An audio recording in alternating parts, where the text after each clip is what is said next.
All right. So I'm going to go ahead and get started and introduce myself for any newcomers. My name is Barbara Casanova. I'm National Secretary of the Republican National Hispanic Assembly and Florida Chair. And I am also the founder of Una Voz, which is a 501(c)(4 for grassroots development for the Hispanic community.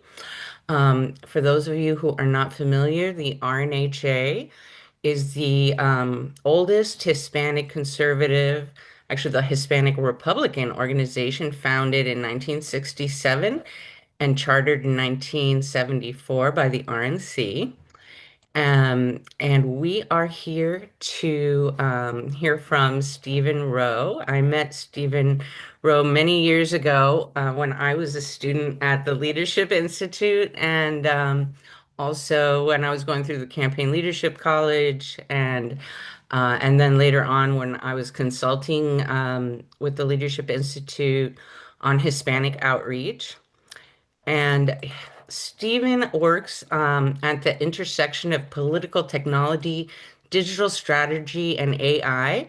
From prime time to prime minister's offices, he has helped leaders use modern tools to drive real change.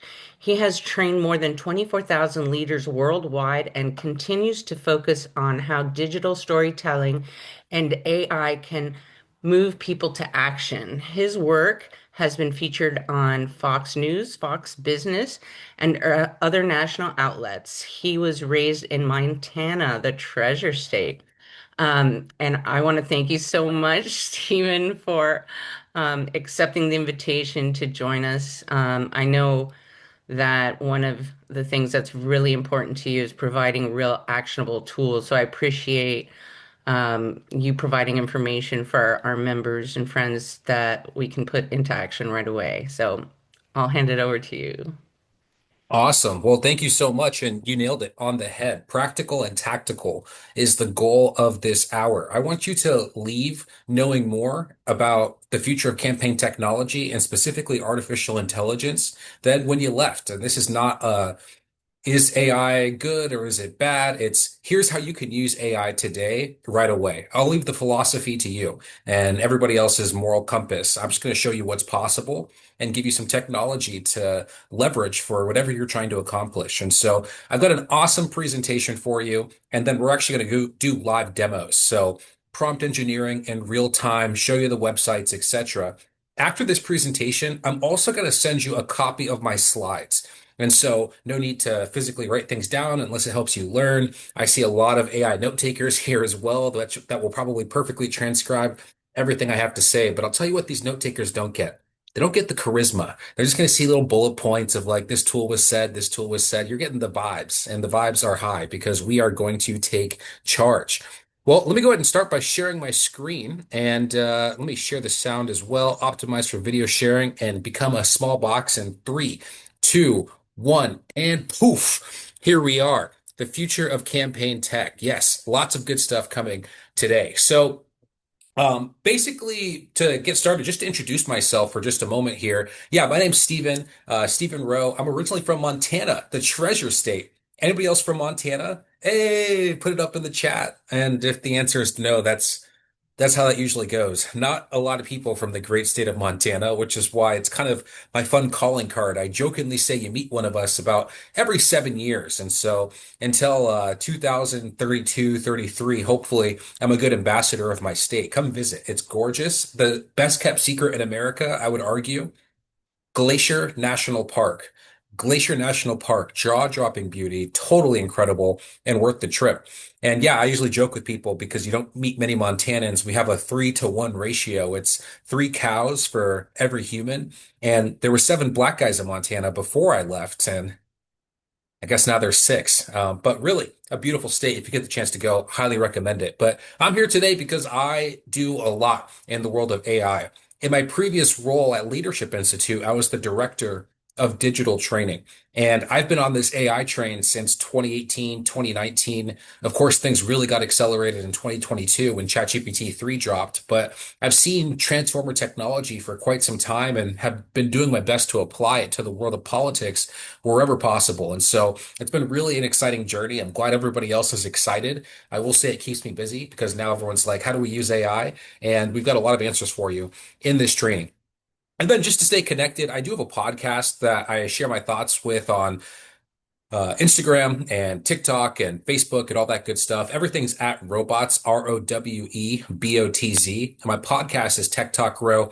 You'll get this opportunity to follow later. So let's see if I'm even worth following. So you don't have to do it right now, but just for your reference, it'll be on the slide deck. So yes, let's get into the good stuff, the meat and potatoes.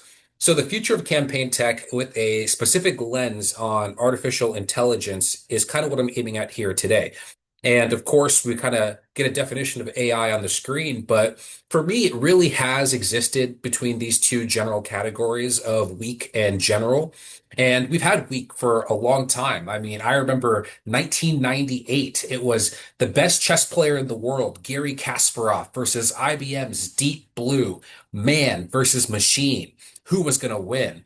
And of course, Garry Kasparov starts with E5 and IBM Deep Blue responds with C3, the Sicilian. Wow. And we're seeing making chess sound a little bit more exciting than it's supposed to be. And by the end of the day, Garry Kasparov has to tip over his king. The machine has won. And that was a big moment, pivotal for a lot of people realizing that at specific, highly focused tasks, these AI machines could outperform human intelligence. And of course, flash forward to today, we're truly at the advent of artificial general intelligence. Some people say we're already here. Others say it'll probably be the next update. If you're asking me, I think we're pretty much there. AGI is the vibe of the day. And of course, there's many examples of it, as you can see on the screen, but really what we're thinking of and where we're going with this all, we're going with all of it is towards just increased intelligence at the disposal of our fingertips or voice or any other way we want to access it. And the secret's out of the bag. I mean, AI usage continues to skyrocket. And if you're asking me, Stephen, what are the big four, if there are a big four for the world of AI, it's definitely these ones. ChatGPT, which is owned by OpenAI, Claude by Anthropic, Grok, which has been recently acquired by SpaceX, and Google Gemini. These are your power four. If you're just getting started on this journey, this is where I'd point you the most because you can start to dip your toes into the water and see what's possible. And I'm going to show you all of these tools live here today, so we won't spend too much time, but just know if you pick one of these four, you're in really good shape. And of course, this journey is not going to stop. This is a rocket ship that is literally going to Mars with AI, but of course, just going to be able to become more and more capable in our everyday lives. And again, there's a lot of philosophy here of like, should it happen or, should we slow down, etc. I'll just share one thing. It's that we're in a terminal race condition. Let's imagine just for a second, America's like, all right, guys, we're just going to pause. We're all going to chill for a second.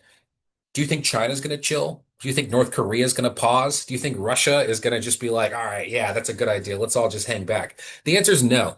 And so, for good or for bad, we are in a terminal race condition. What that means is we are all racing to get to super intelligence. And what's the difference between AGI and ASI? Well, the best way that I like to compare it is if you think of 100 people in a room. Artificial general intelligence is as smart as one of those people in the room. Very capable, can do a lot of amazing things, but of course, it's jagged intelligence, right? Smart in some things, dumb in others. And you've noticed that before if you've played around with these tools in the past. Sometimes it feels like you're talking to a rocket scientist, other times it feels like you're talking to a third grader. Jagged intelligence is kind of what we see in the realm of AGI right now. But a good way to think of artificial superintelligence is that same room of 100 people. And now the AI is not just as smart as us in the room, it's smarter than all of us combined with our collective intelligence. So out of all 100 people, put them all together on a trivia team, ASI is going to win that trivia match against all those people, so to speak. And that's ultimately where we are going. We have seen consistently, time and time again, just increase in capability. You've probably heard the news. If you have, you've likely heard of things like Claude Mythos, which of course is not even available to the general public, and of course Spud from ChatGPT. The internal models continue to get better. Across the board. And if you don't believe me, just think about AI last year and then think about it this year, right? It may have been less helpful last year. It's been more helpful this year. That trend has just not slowed down at all. In fact, it's accelerated. I remember when we would get an AI model like ChatGPT 4. Remember ChatGPT 4? Wow, feels like a lifetime ago. But I remember when we got a new model like ChatGPT 4, and we wouldn't get a new one for like 6 months, and we would be able to adapt a little bit to the new technology. These days, we're getting new drops like every single month. Now we're at ChatGPT 5.5 Pro or Grok 4.7, excuse me, Grok 4.2. Um, Claude 4.7 Opus or Gemini 3. I mean, these things are all taking turns and ping-ponging back to who's the smartest model of the month. But every month there's a new smarter model, and we are getting better and better in this space. And there are certainly tons of concerns here. One of the ones that I like to highlight out of the gate is certainly the world of deep fakes. And this is a real world right now. Unfortunately, we're seeing a lot of it these days. And basically, a story that is symptomatic of things that are happening here is this grandma on the screen. She gets a call from her granddaughter. Granddaughter says, I need to register for classes, but I'm short $5,000. And it sounds like the granddaughter. So grandma wants to help, doesn't have a lot of money, but has a rainy day fund, fires off $5,000 to Western Security via Western Security to a hacker, a malicious actor, a fraud who is basically deep faking the granddaughter's voice. Now, stuff like this is happening all the time. And unfortunately, it's the new world that we live in. In the past, we had to have this term, cybersecurity. Well, AI security is absolutely a thing, and cybersecurity has not gone away. But this grandma could have been saved with two things, which is something that all of you will have now. The first thing that she could have had is a safe word. And I highly recommend this on political campaigns, with your family, with your friends, having a safe word which can dispel the deep fakes. So, for example, let's say my brother gives me a call and says, Hey, Stephen, can I have $500? First of all, I'm going to say no, absolutely not. But let's assume that I'm going to say yes. And I'm like, okay, yeah, absolutely, got to help you. But what's the safe word, right? What's our word? And if that doesn't come across in a way that makes sense to me, red flags go up, I hang up, let me call my brother back. The deep fake has been seen through. Safe words work especially well in 2026. But the second best way this could be stopped is password recovery style questions. And so the same phone call happens. My brother gives me a ring and says, Hey, Stephen, could I have $500? And I'm like, okay, fine, I'll give you 500, but remind me just for a second. I was talking to my friend recently, and we had that dog. What was our first dog's name again? I totally am spacing the name. Do you remember the name of our first dog? And again, you can feel people out. And if it's totally deflecting or feels wrong in any way, shape, or form, hang up, call them back, and all of a sudden we've dispelled the deep fake. And so, in a world of AI video and a world of AI audio becoming increasingly sophisticated, you can see through it all with the use of safe words and being a little bit more judicious and maybe asking for password recovery style questions if things feel off between you and the person who's on the other line. But we have to be wary. This is now the new land that we live in. So let's be careful out there. The other things I want to do just real quick before we get into our tour of platforms and awesome abilities that we have is just a quick FAQ because people have tons of questions. And the first question is, Stephen, why is this puppy on the screen? And I've got two reasons why this puppy's on the screen. The first reason is that I want this dog. Once I stop traveling so much for work, I think this is the perfect pet for me. I love Cocker Spaniels, Golden Doodles, Apricot Poodles. I had a chocolate lab growing up. It matched the family color. Her name was Molly. So sweet. Great dog. But anyways, I've got this dog on the screen because I want to answer a question. And the question is, Stephen, how many AI platforms should I use, right? I mean, there's so many of them. There's Suno and 11 Labs and Replit and HeyGen and Vast AI. And then there's Higgsfield. And then, of course, there's ChatGPT, Claude, Grok. And there's just so many of them, right? And I want you to imagine using AI platforms a lot like adopting a puppy. And so let's imagine we're going to adopt this puppy. I don't know how people do it in the city, but in Montana, what we do is we drive out to the farm. We drive out to the farm and we see that puppies are not born in isolated incidences, but rather they're born in litters. And there's so many to choose from. Again, so many AI platforms. Which one will be mine? And I know a few of them, at least one dog is staring you in your soul, saying, please, please take me home. And well, if you're Melissa Carthy from the movie Bridesmaids, you actually decided to put about seven of those dogs in the car and head down the road. But the moral of the story is that this is going to be too much to handle. And so, what I encourage you to do is spend time on two to six AI platforms where you can spend your time effectively, then spread yourself too thin and not get good at any particular AI tool. Time is an incredibly finite resource, and we can only bite off as much as we can chew. Please do not bite any dogs, but find the two to six platforms that make the most sense for you. And know it's going to be different between people. I know I've got a bunch of people in here that are going to ask me about Claude, a bunch of people that are going to ask me about Grok or Mistral or Gemini or Chat. I'm able to answer all of those questions, but that's because I'm the expert. If you're just getting started at this stuff, then just pick one and start to use it, get used to it. And then from there, you can start to grow into platforms that may make sense for you. So that's the quick story there. Another quick AI question. Can people detect your AI writing? And the answer increasingly is absolutely not, especially if they're doing any type of editing, right? If anybody's in college, please ignore me right now. If anybody's in high school, don't listen to this. But basically, using tools like the ones on the right, excuse me, WordTune, Quillbot, Grammarly, you can pass through any plagiarism checker at this point. And I know there's the auto GPTs of the world and the turnitin.coms, which teachers use to detect AI writing.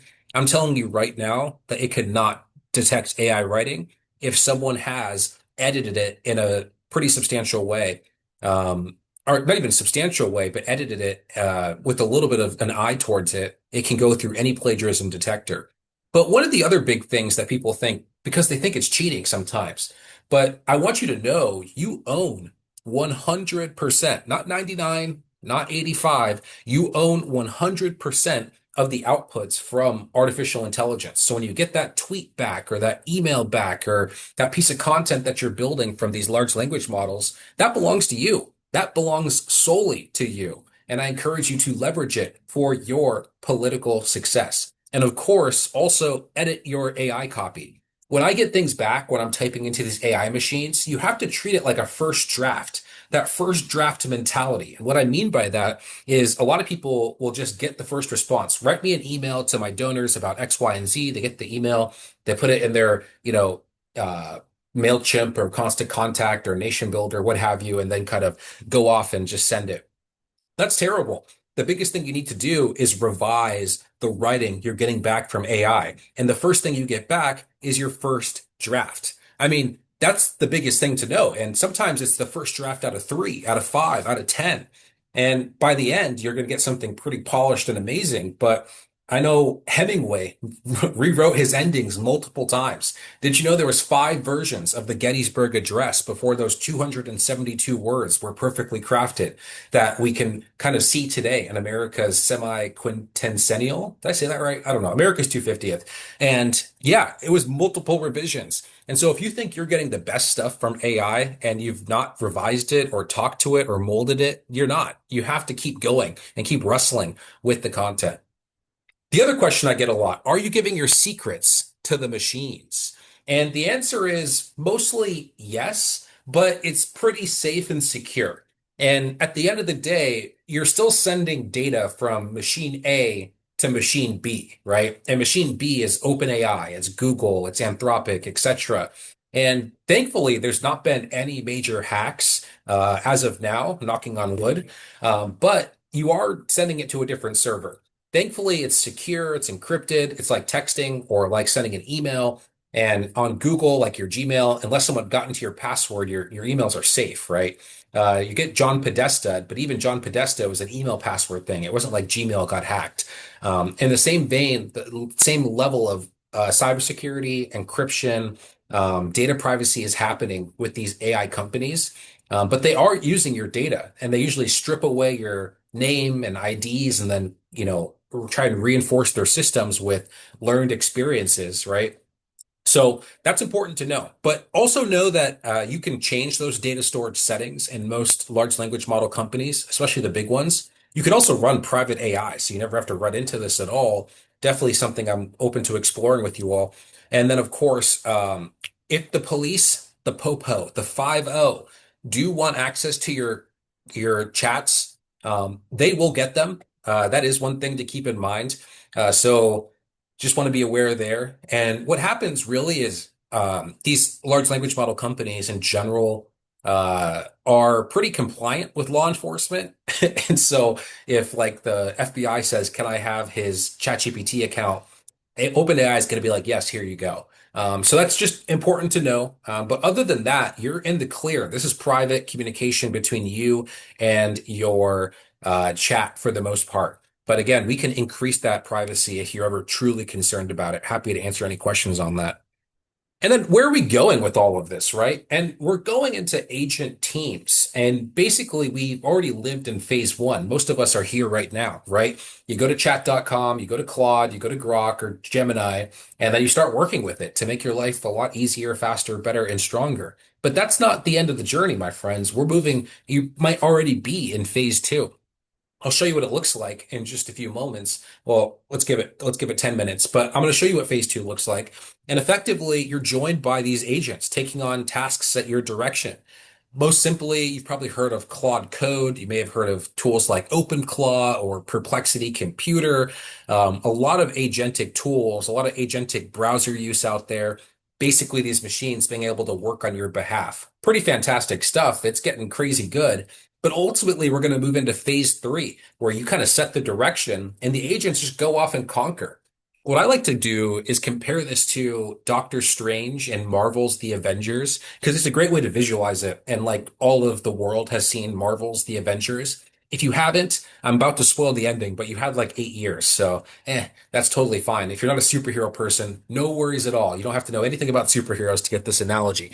But for those that like the story and can visualize it in their head, kind of what's happening here is it's Avengers Endgame, and they're on the bad guy's planet, Thanos. And Doctor Strange has this time stone, right, where he can go into the future and see different possibilities. And so before the big battle, he uses his time stone and goes into the future and looks at tons of possibilities. I think it's over 5 million possibilities. And he finally comes back. Tony Stark, aka Robert Downey Jr., goes up to him and is like, bro, you okay? And Doctor Strange, weird name, I know, but he used the time stone, talks to Tony Stark and says, I just went in the future, saw 5 million versions of what's about to happen. Tony says, how many do we win? And Doctor Strange replies, one. Now, that fundamentally is kind of what phase three is going to feel like, because what humans don't understand a lot is the concept of scale. So let me give you a different example. And let's say there's 100 bots out there, and you've got basically one that's your judge, one that's your sorter, and then 98 of them are going to go off and appear in different personas. So let's say, for example, you just want to write, an email. You want to write an email to your supporters to raise money. Well, you tell your first bot to like go make this happen. I need to write this email. It goes to the judge. The judge then pushes 98 of them out there, right? And let's say 10 of them are focused on the target demographic of, let's say 35 to 65 in America. 10 of them write in the style of Hemingway. 10 of them are, people in Indiana. 10 of them are, focused on particular prose or marketing copy. You get the point. So all of them are different types of agents writing marketing copy from their perspective. They all produce their copy, give it to the judge. The judge then ranks everything and gives you the top three. And what appears to you now, finally gets handed to you like a server, is three excellent emails to choose from. But on the back end, there was hundreds of agents making this all happen. They got judged and ranked. It all happened in less than a second. And for you, you just look like, oh, perfect. Okay, here's three cool options. Now, I said 100, but I want you to imagine now 1,000, 10,000, 1 million. That's where we're going with phase three. And the only limitation at this point is compute. And you've probably heard these things before, something to the effect of OpenAI building massive data centers, Grok, using Colossus 1 to give to Anthropic to lower their API rates. And now Anthropic has a little more compute. Maybe they're building centers in space, right? All of this is happening. I don't know if the space thing will actually happen, but I don't really like to bet against Elon these days. It's crazy what he's been able to do. But nevertheless, we're building plenty of data centers on Earth. And that just means more compute, which means more LLM power, more agents, more AI, etc. And that's going to be ultimately the future that we're looking at. And so again, scale is hard to imagine. 100 bots to make one really good email, but now imagine 1,000 to game plan any scenario. It was Sun Tzu in The Art of War who said, if you know yourself and you know your enemy, you need not fear the result of 100 battles. Well, certainly in the future, we're going to have a lot of war planning, so to speak. Hopefully no wars, but definitely tons of war planning as it relates to coming up with the best game plan to take action. So pretty cool stuff, pretty scary stuff. I don't know. People feel differently with this AI world. I'm pretty excited. I'm an optimist. And to get you excited and become an optimist as well, let's talk about the world of AI implementation. So now let's just go through basically the modalities of AI, just a little bit of prompt engineering, and then we'll hop into the tour. So it's almost about to get very exciting. The screen's about to be not death by PowerPoint. So stick with me if you feel like this is getting a little too crazy. I promise we're going to bring it right back down to earth, especially through the tutorials. But there's really six key modalities. Like, so if you're asking me, Stephen, what can I do with AI? Well, the six big things are, of course, one is text, write that email, write that blog post, etc. The second one is code. And the programming language of the future is not Python. It's not Swift or SQL. The new programming language in 2026 and beyond is English. And everybody is a coder now. This used to be like a gate kept skill, but now you could code and have nothing to do with knowing how to code. In fact, you just have to request it. And you've probably heard this idea before. If you haven't, here it is. It's called vibe coding, VIBE coding, vibe coding. And basically, what that means is you're talking to these machines and kind of feeling it out. Let's say, hey, I want you to make a website. And you just say that or type that into the machine. It creates a website, and then you're like, wait, could you change the color to a darker blue? And it will change it to a darker blue. That's a vibe, right? And so the specifications are all in English, and you can change and modify things at your discretion. And that process now is not like a technical coding. It's kind of like a does this feel right moment? Is this the right vibe? Interesting for sure. The third modality is audio. So, of course, we talked about those deep fakes. Of course, the world of calling is really taken off, but also the world of music has as well. Speech is fantastic. Music is great. Lots of space in the audio. Images have gotten profoundly amazing, especially with ChatGPT Image 2. I mean, there's no problems anymore. Text on images is solved. Basically, AI images are solved. It's only going to get better, but the baseline now is just amazing. It's just truly incredible, especially with the right prompting. The fifth modality is video. Of course, text to video. And there used to be this actually, let's see if I can find it real quick. There was like this old example of Will Smith eating a bowl of spaghetti, just to show you the progression of AI. Here it is right now, actually. Let's click on this one. Um, it's actually insane to see. So this is 2023. Does not look like Will Smith at all, for sure. Pretty bad. 2024, getting a little better, but why does his head look so weird? Why does the spaghetti float? 2025, I think we're pretty close to perfection now. I feel the HD, but it still feels a little off. And in 2026, we've got the sound, we've got the plate clinking, we have multiple shots and scenarios of what's going on. And ultimately, we've got just this perfect AI video at this moment. Now, it's not totally perfect. There's still some small things, but as you can tell, this is extremely realistic. And in just 3 short years, you can see the difference of what's happened in the world of AI video. Pretty crazy stuff for sure. So yeah, that's been amazing. And then the last one is 3D. 3D is a lot of different things. Of course, it's AutoCAD, it's Adobe After Effects, basically 3D virtual rendering on a computer. But it's also in person, right? Imagine a 3D printer and then imagine an AI controlling a 3D printer. There's a lot of different spaces here, but that's definitely the six key modalities in the realm of politics right now. So, what do we do with all this, Stephen? How do I take advantage of this information? Well, there's really three big things I recommend for you and your team. Number one is forming that working group. Who are the people using AI around you right now? You should form a working group or have just a small group chat because this stuff is growing crazy fast and we have to stay on top of it. I mean, again, I was telling you there's new large language models every month, if not every week. And so, how does this new piece of technology apply to my campaign today or my organization tomorrow? Those types of conversations happen when you have a working group. So I really encourage it. Number two is you should have an AI use standards and best practice guide.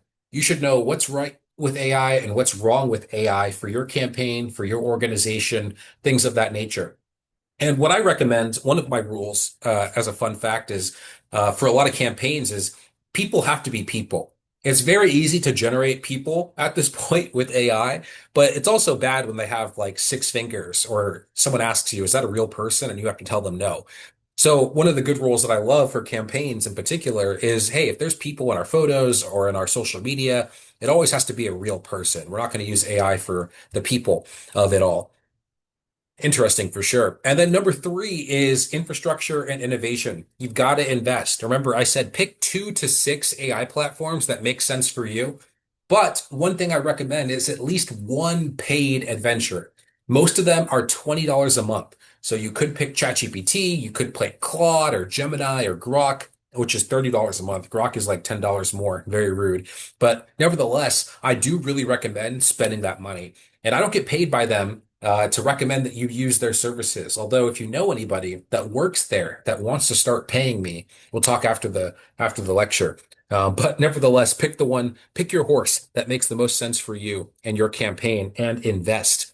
What I recommend for companies and organizations at this point is this is Microsoft Word, guys. This is Microsoft Excel, and it's on every single one of your employees' computers. Why would you not have AI as a part of that, especially when it's sanctioned? You're kind of controlling the experience. So important. So let's make sure we invest in the right infrastructure and innovation.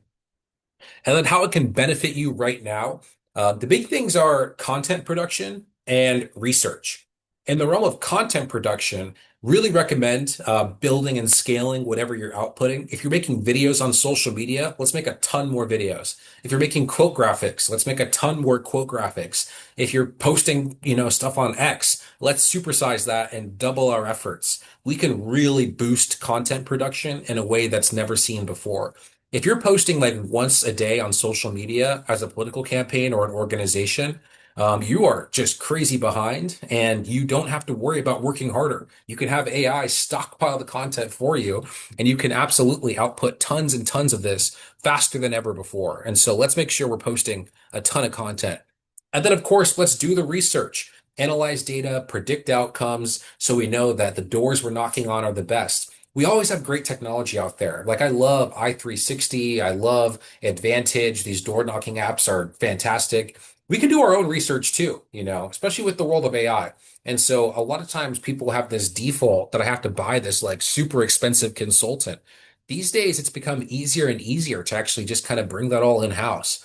If I wanted to vibe code a walkbook app based on, some addresses that I was able to claim from a previous organization or campaign or that I acquired in some shape or form, I could actually do that with just AI. Maybe that would significantly reduce the amount of overhead for my political organization or campaign. And it would be bespoke. It'd have all the features that I want, all the customizations that I need. Totally possible. And so research and analysis is now in the palm of your hands, my friends. Palm of your hands. All right, so let's go to the prompt engineering and then we're going to go to the tour. So prompt engineering, really there's three big buckets of operations for you. I have them all written down, and again, you're going to get these slides, so hopefully it's helpful. But when I think of prompt engineering, there's three things that we're doing. Number one is reductive operations. We are reducing a corpus of work. We're going to summarize it, extract, analyze, critique, distill, characterize, or evaluate. A lot of different powers here, but effectively, we're taking a big something and we're making it small things. Maybe one small thing or a bunch of small things. We're reducing it. The second big bucket is transformation operations. So now we want to change something that already exists. We want to reformat, restructure, modify, clarify, refactor, or change the language. So powerful. I know we're uh, with some winners here. Maybe it makes sense for our content to be, having some Spanish captions and subtitles.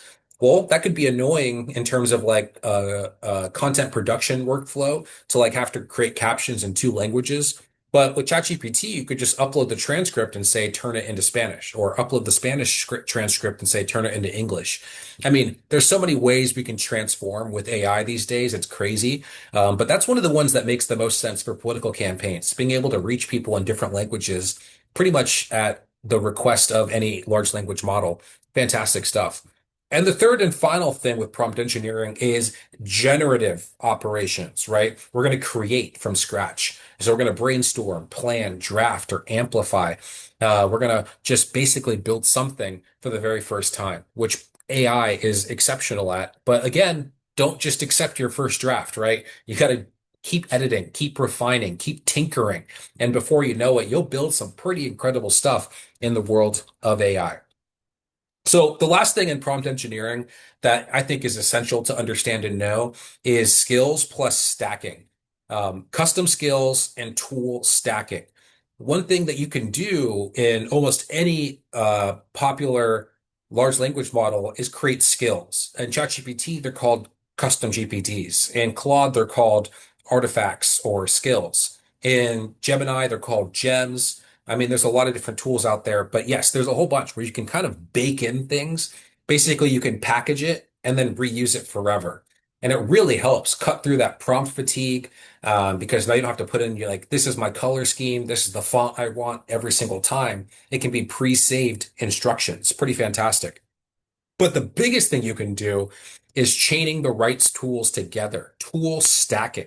So sometimes what I'll do, and you've probably done this before, I encourage you if you haven't, is use one and then use the other. So sometimes I'll use Claude to create a first draft of like a website. Then I'll use Gemini to make custom web components. But then I'll use ChatGPT for like my marketing copy. But I'm using tools together. And it's kind of like a puppet master, or even more, it's kind of like an orchestra conductor playing the right instruments at the right time. All of them have their different quirks and their different advantages. And I recommend learning how to play the instruments of AI together. That really makes you superhuman when you're able to stack these tools together. You'll be amazed at what's possible. And it's the compounding effect at the end of the day. Stacked, a sharp skill stacked into the right workflow beats a clever one-off prompt every single time. That's absolutely the case. Awesome.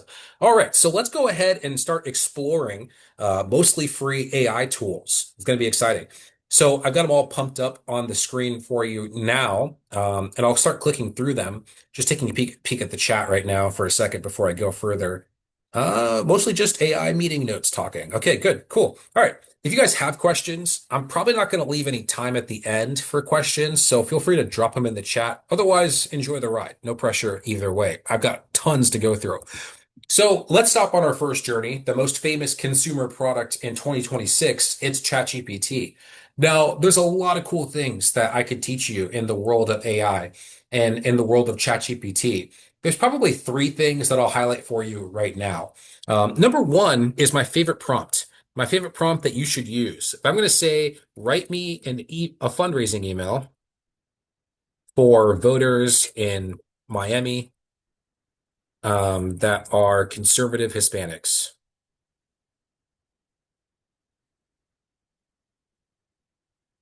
Now, here's the secret prompt. Before you begin, ask me clarifying questions first. Bam. And so now we're going to get our answers. And wow, it actually doesn't like me very much. We can restructure this. I will say when things like this happen, I always say that this is basically FU energy. Like you should have that and say, I'm going to get the answer anyways. One of my favorite tools as a one-off to do this is called promptcowboy.ai. And I'm actually going to go ahead and do that. So basically what it does is that you get a lazy prompt and it's going to make you a super prompt. This is totally free too. It's promptcowboy.ai. Pretty incredible stuff. And so now we have a good one. You're an expert political copywriter specializing in direct response fundraising for conservative Hispanic communities. Let's go ahead and try this one and see if ChatGPT wants to play ball. So I just press copy and then I press paste. And wow, we have with FU Energy have gotten our answers. And so one of the things that I want to highlight here is again, some people just stop. They're like, I tried to use ChatGPT and it wouldn't work for me. Well, again, if you have that mentality of I'm going to go around you, over you, under you, you're going to get your answers for sure. Prompt Cowboy, a fantastic tool, totally free. So Miami knows what's at stake. In Miami, we don't need a textbook to tell us what socialism does. We've heard the stories at the dinner table. Wow. Okay. Yeah, not bad. And we have some pretty good copy here for sure. And I love that before you begin, ask me clarifying questions first. This time, it just kind of took it and ran with it once I put it in Prompt Cowboy. But as you ask before you begin, ask me clarifying questions first. It'll actually just interview you a little bit to get more information about your target demographic and anything else that might make sense for you. So that's number one. Number two with ChatGPT is using these custom GPTs. And so in this case, this is James Clyburn, who represents South Carolina 1, Democrat, and not great. But what I did is basically create my political opponent as a custom GPT. And so let's imagine that I'm going to go on a debate stage and I'm going to go argue against Clyburn. Well, with my ChatGPT, custom GPT, I'm now able to simulate that debate before I have it. And it's not going to be exact, but you're going to start seeing ways to dominate, ways to win, and ultimately things that you can take advantage of. And that's going to be really super duper cool. The third thing is Codex. If you have not used Codex, it is spectacular. All you have to do is click on this Codex button. And this is basically one of the first agentic tools that we're taking here, accessible via web browser and also via um, desktop app. And just to show you quickly, I just asked for a product on Codex. Love that. Sorry, my computer's being weird. But I said, I need help visualizing this presentation. Let's just turn it into a scrolling web page and make it cinematic. And so I did. And so Codex created this page here for me right now. And this is just a report that I gave to my internal team here about Cato Courses, a platform that I'm building, which is totally free, by the way, cato.courses. You should sign up. I recommend it. But as you can see, it's a pretty powerful website, just created with AI very, very quickly. That's the power of Codex. And so if you are using ChatGPT and you have not tried using Codex yet, this is your sign. Try playing with it. You'll be amazed at the results. It's pretty fantastic and incredible. All right, let's head to the second tool. The second tool is Claude, Claude.ai. And let's let my browser catch up with me here. Oh my goodness. Well, it doesn't seem to be loading very fast. Well, it's okay because I have Claude as a desktop app as well. Um, and I'm in Claude Code right now, but let's go to like chat. So basically, Claude is pretty incredible. The same thing as ChatGPT. People are saying back and forth which one's better.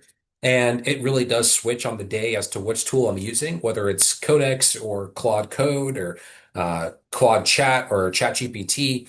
But this is a really fantastic tool to play around with. It's been just fantastic. One of the examples of this is uh, let me just try and keep this open for a second, as cowork. So you can create cool things. There's everything under the sun, scheduled tasks, live artifacts. In this case, I created a national debt tracker so you can see everyone's owed. No, you owe the government if you want to help pay it all, $114,443. Not great. But this is a pretty cool thing. Live dashboards. One of the cool things about these live artifacts is you can plug in a whole bunch of data from anywhere. So this could be from your email. This could be from Microsoft Teams. This could be from Slack. It could all feed into one central database, which is super duper cool. Highly recommend playing around with live artifacts. But one of the greater parts of Claude is having these skills, right? I've got a whole bunch of them, but one of my favorite is I have my style guide and brand guide here. So it always uses my primary color of blue. It always uses Crimson Pro and Inter, which are my fonts for CATO. Basically, it's pre-saved instructions. So if you have not played around with Claude skills, they work extremely well and then apply generally to your products and projects. And you can turn them on and off and use them now in your browser down here. Not browser, but in your search bar right here. Pretty fantastic stuff. Here's one other thing I did recently. I was like, build a national debt counter. And I was like, please, I need this for a video. And I said, start from 30 million, 30 trillion, excuse me, and then just count up. As you can see, it built it perfectly. And the prompt was not that crazy. I just said, create an interactive web component that counts to the national debt. I don't think I even used proper syntax or grammar there. Probably could have used better grammar there. But anyways, pretty cool stuff. Claude is amazing. The other one is Grok. Grok Imagine is amazing. So the chat feature, the unique value proposition is that it is connected to X in real time. So if you want the latest breaking news from AI, Grok is super good at that. But where it really stands out is text to video and text to images. I mean, really special stuff. Let's take a peek at this. This is imagine George Washington transported into modern day America and look around confused at the new technology. He almost runs into a car at the end. Let's press play. What sorcery is this place? Buildings touch the sky. Carriages without horses? How do they move? Hey, Pemdini, stop big ball! So not perfect, but just real quick and easy to do. Pretty amazing at what's possible here. And there's just tons. So text to image is pretty spectacular. I grabbed it to Teams message. This is from one of my meetings. Hey I was like, hey, everyone, great to I said, turn everyone into Lord of the Rings and then simulate a conversation and have them smile and pose. You can see me in the bottom right here. Let's go ahead and listen to the audio now. great to see you. You too. Everyone looks amazing. I love these fantasy backgrounds. Yeah, they really bring it to life. Let's do this again soon. Hey Crazy. That was just a Microsoft Teams screenshot, and it was able to turn that into a video, transform everyone into Lord of the Rings. Just amazing. Just amazing. And ChatGPT is even better at text to image, but Grok does a fantastic job for sure. The next tool is Lovable. Lovable is fantastic. And I'm sorry, guys, I feel like I'm just like dumping on you, just like tons of information.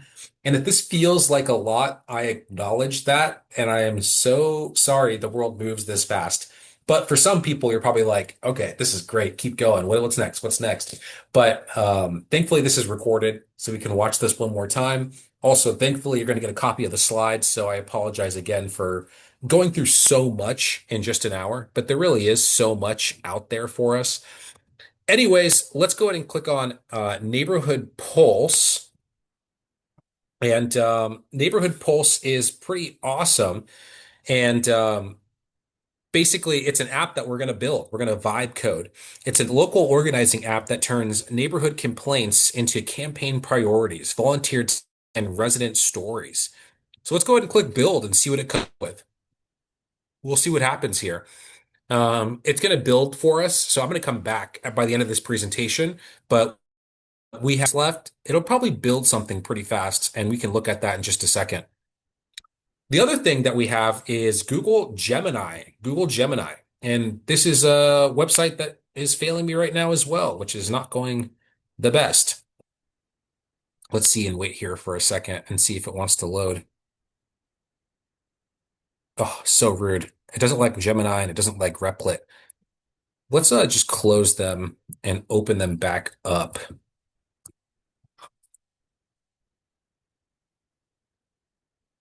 I think this is the fact that I've got so much going on my computer all at one time. The memory is real. And try and close Premiere. Might might give us some space here. All right, let's create some RAM space.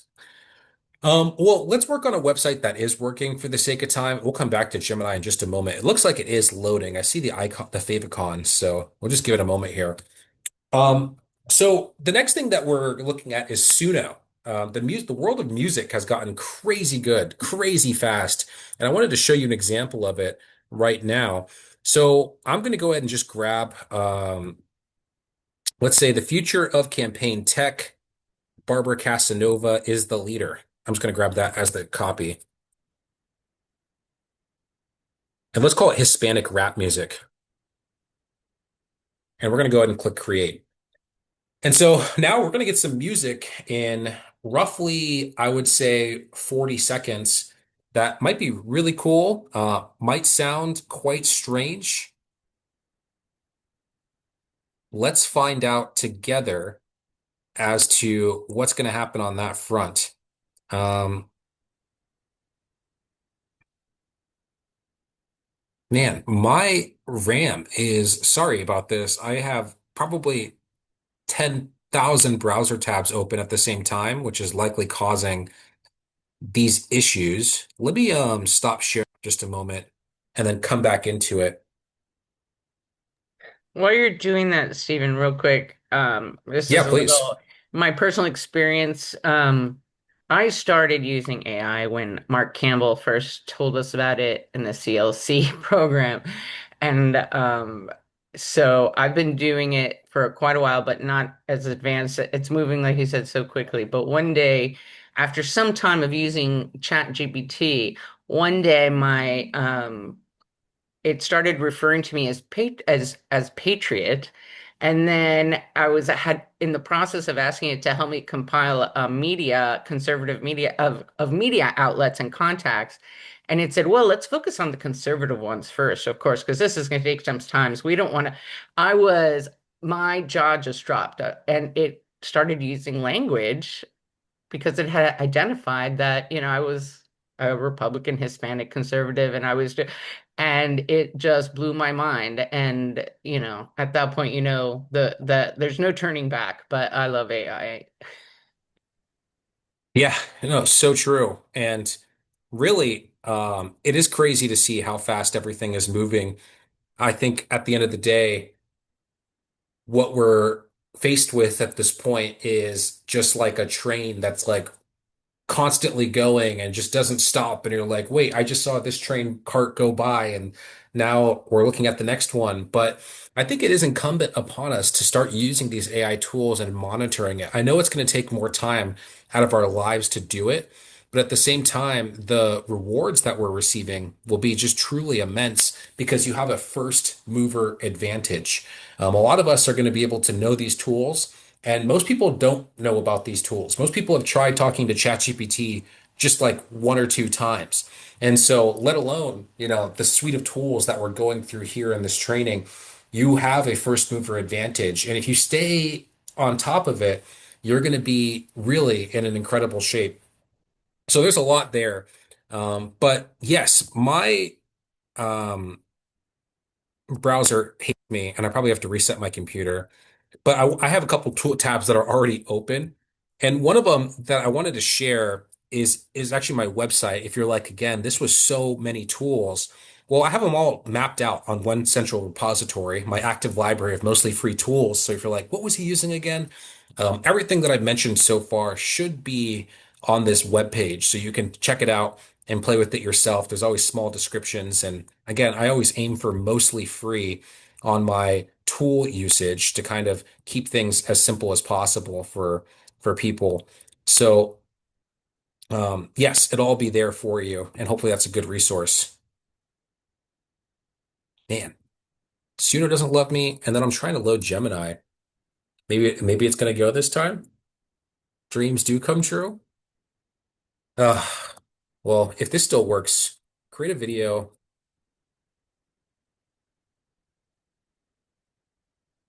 Create a video of a person who is frustrated with their computer.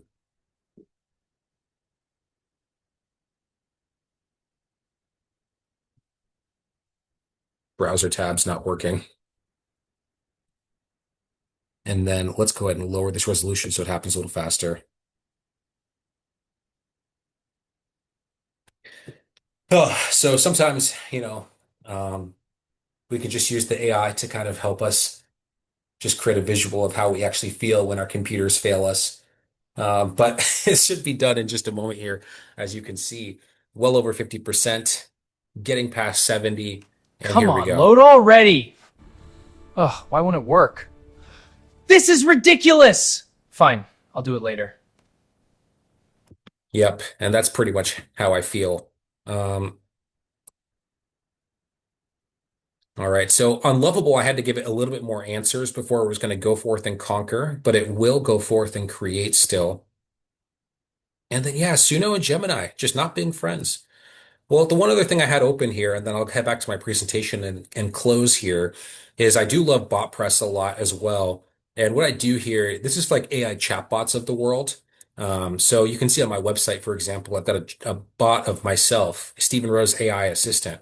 This is powered by BotPress. So if you're on a website that has like a chat that's powered by a large language model, you can very easily do that with this website, and it's free to try. So you can kind of set one up, play around, see if it's for you. And then if it is, it's not very expensive at all. I think it costs like probably $5 a month, roughly speaking. So it's pretty cheap, pretty affordable, and could be helpful to a lot of people.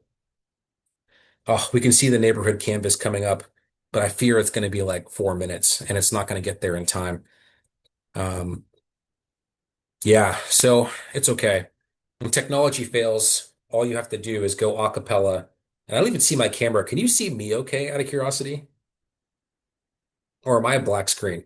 No, your black screen. Wow. Like, wow. Okay, so you can see my computer is just not being friendly at all. Please? Video screen? Nope. Okay. Wow. Well, I apologize for my technical difficulties. Yeah, let's use Not at video anyway. all. You've given some great ideas and resources already. Definitely will check out Digital Row. Is it .com for resources? Yeah, that's exactly right. That is great. I'm glad that you put that up there. Um, and I've already been, of course I'm recording. I'll share this with everyone and the transcript. But I've already, as we've been talking, testing a few ideas and amazing some uses. I think the best thing about AI is that there's so many applications that you just don't would never think of unless you're collaborating with other people and experience. So that's really helpful. Yeah, so true. So true. And yeah, no, I appreciate the invitation. I hope what you all are doing is nothing but successful, because it really is upon all of us to make sure we see some more victories in the future. And it reminds me of Lord of the Rings and the Two Towers. There's this scene where things are on fire, things don't look okay, the world is falling apart, and Sam and Frodo are huddled together, two little hobbits who don't think they can change the world, huddled together, scared. Frodo looks at his friend and says, why are we doing this? And his friend Sam replies, because there's some good in this world, Mr. Frodo, and it's worth fighting for. And so there's a lot of good worth fighting for in the communities and places that we are in. Really appreciate you guys for keeping up the fight, and know that you're impacting others. I mean, the last quote I have for you is from our 40th president, who said, there's a flickering spark in all of us, which, if struck at just the right age, can light the rest of our lives. So I challenge you to light a spark in someone around you and keep fighting for freedom and for the future of our country. So with that, just want to say thank you for the time. I want to respect yours. I know we're at the end of it. Barbara, I'm going to pass it back to you. Stephen, I hope you'll come back if you have any updates or if there are new topics that we can share with our members anytime. I have always enjoyed your trainings, and I was actually a regular attendee on your, I think it was Tuesday Tech Talks, and Hmm. it really helpful. And you always deliver really engaging content, so it's not at all dry, which can be with technical information. So I really Imagine appreciate if my it. camera worked too. Dang. Yeah, too. And I just want to thank everyone else for attending too. And if you have questions, you can follow up again with me, but I will be sending out the slides that Stephen shares with us, and I'll post it on the YouTube channel as well. So thank you again. And I appreciate all of your time and look forward to putting your resources in to work right away. Thank you all. You guys.